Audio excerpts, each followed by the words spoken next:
2,000 miles down the Yukon River through northwestern Canada, Alaska and into the Bering Sea, Adam Weymouth set off on a voyage to find out more about the mighty king salmon and ended up with a book full of environmental, social and literary discoveries too.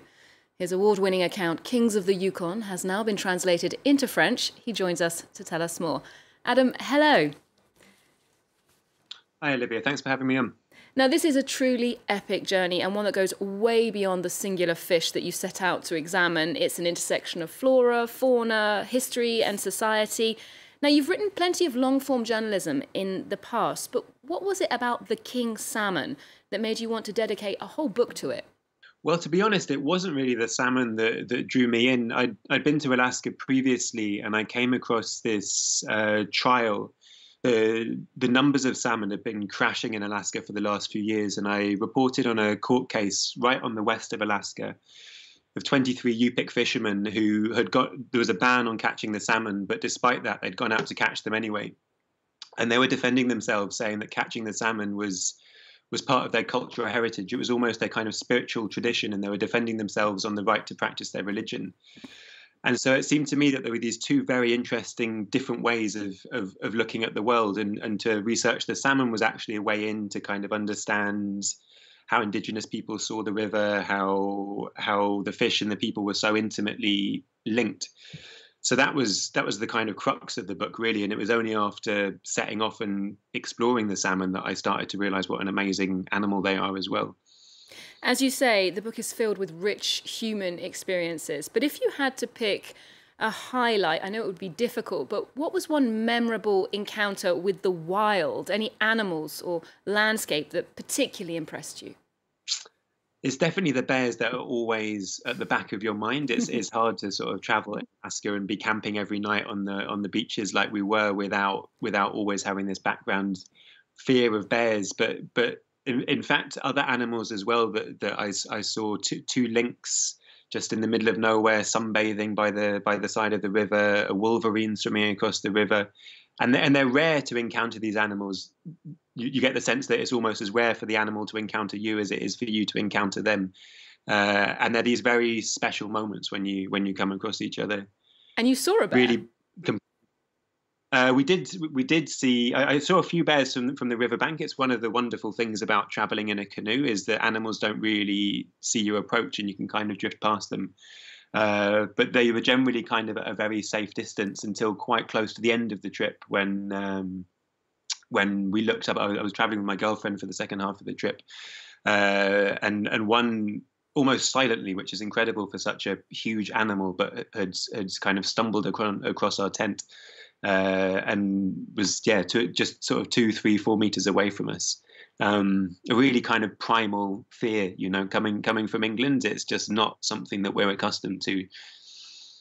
Indeed. Now, you mentioned that there's a really strong social dimension to this trip as well. You spent time with First Nations communities who've been subsistence fishing in that area for centuries or millennia, really.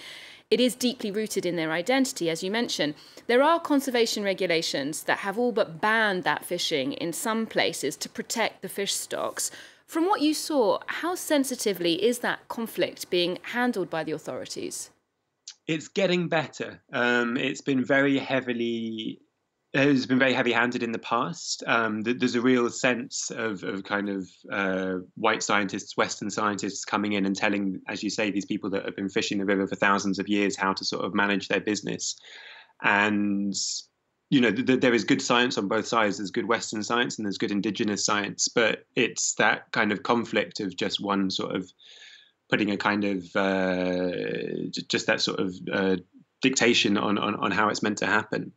And that was exactly what I was seeing in the court case. It's not that Indigenous people are resistant to any sort of fishing ban, not at all. It's that they want that kind of dialogue.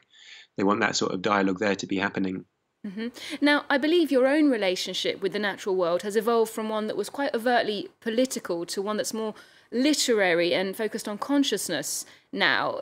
What I mean is that you regularly took part in activism in the UK a few years ago. You were even arrested for your involvement at one point. You decided to break away from that life.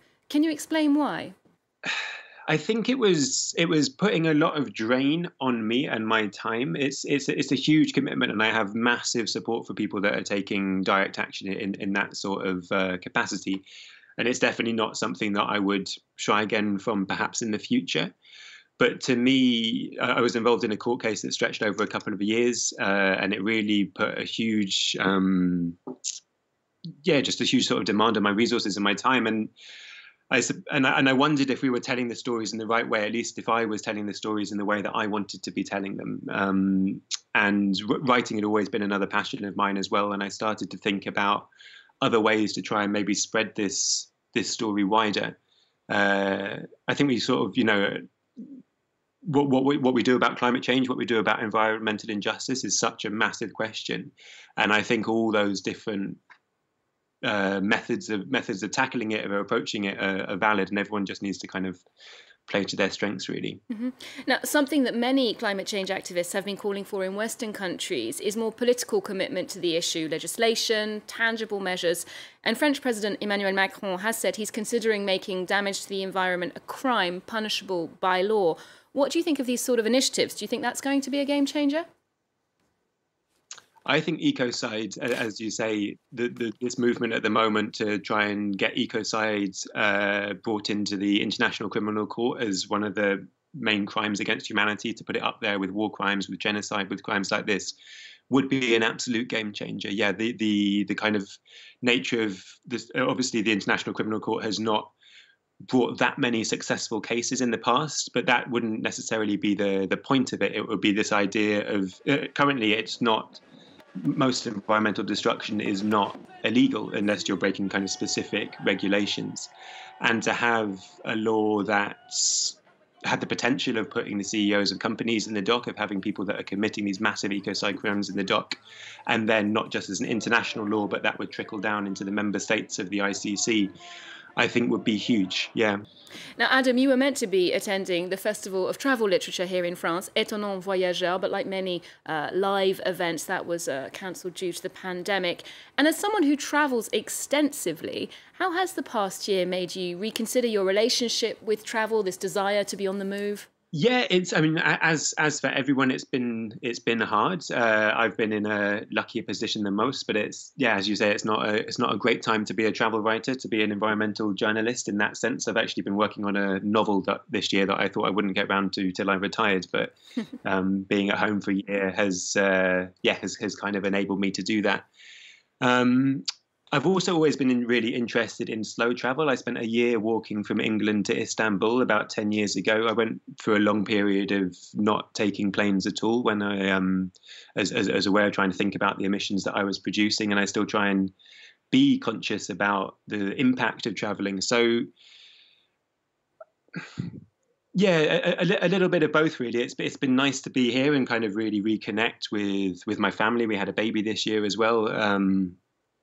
But I've also noticed a sense of kind of looking inwards. To me, one of the really important parts of travel is that connecting with other cultures. It is being open to the stranger, essentially. So much of this paddle down the Yukon was about the hospitality from strangers that we received along the way. We'd pull up in these tiny little communities in the middle of nowhere and pitch our tent on the bank, and people would come down and they would offer us dried fish, and they would offer us wood for the fire or a bed for the night.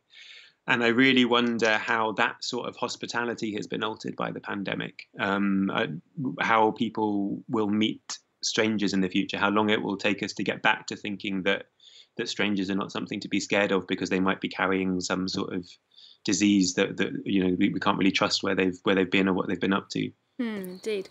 Now, Kings of the Yukon won the Sunday Times Young Writer of the Year award, which aims to provide some financial and institutional support for the writing of your next book, which I believe is already underway. What did that award change for you in terms of the writing? Does it feel easier this time around? No, it feels much harder. It was sort of one of the best moments of my life to win that award, I think, and particularly because of the people that have won it in the past. Some people that have really inspired me. William Fiennes is one whose book, The Snow Geese, really inspired the Kings of the Yukon trip, actually. Zadie Smith as well. People that I just think are brilliant writers that have inspired me all my life. So to be in that kind of lineage, has almost really sort of increased the pressure on myself. I was so thrilled that someone was going to let me write a book the first time round that it felt kind of very free. And this time I feel much more sort of, there's more of a pressure there, I think. But also to win the prize, I think was very heartening because, you know, in some ways this is it felt to me like this is quite a niche story. It's about a fish, which is not the most charismatic of animals. It's about a very far-flung part of the world that most people don't really know or connect to. And so to have the sense that I was telling a story that people actually are really moved by, something that to me is very relevant to now. It's basically about how climate change, how environmental destruction is impacting on human lives. And that is a story I think that everyone can relate to, and to have it recognized in that way was very heartening. Indeed. Now, finally, we asked you what's on your cultural radar at the moment, and you flagged up a musician, Francesca Terberg, an experimental cellist, and one half of the duo Fran and Flora. Tell us, what is it about her music that resonated with you? There's something very ancient and modern about it. She's mixing traditional Jewish folk songs with modern cello improvisation. I generally write to music, and I generally write to music that doesn't have words. And so this is something that I've had on in the background while I've been working on the novel that I've been working on this year. And there's a lot of exciting classical jazz music coming out of England and Britain at the moment. And and this feels very much in that tradition. Well, thank you very much for the tip, Adam, and thank you very much for this interview. We'll leave you with Francesca's track Mishunova. Remember, you can get more arts and culture on our website, and we're on social media too. There's more news coming up on France 24 just after this. Doch ki Canada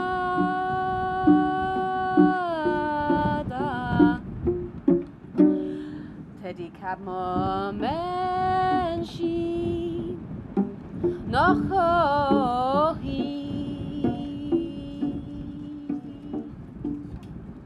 Mo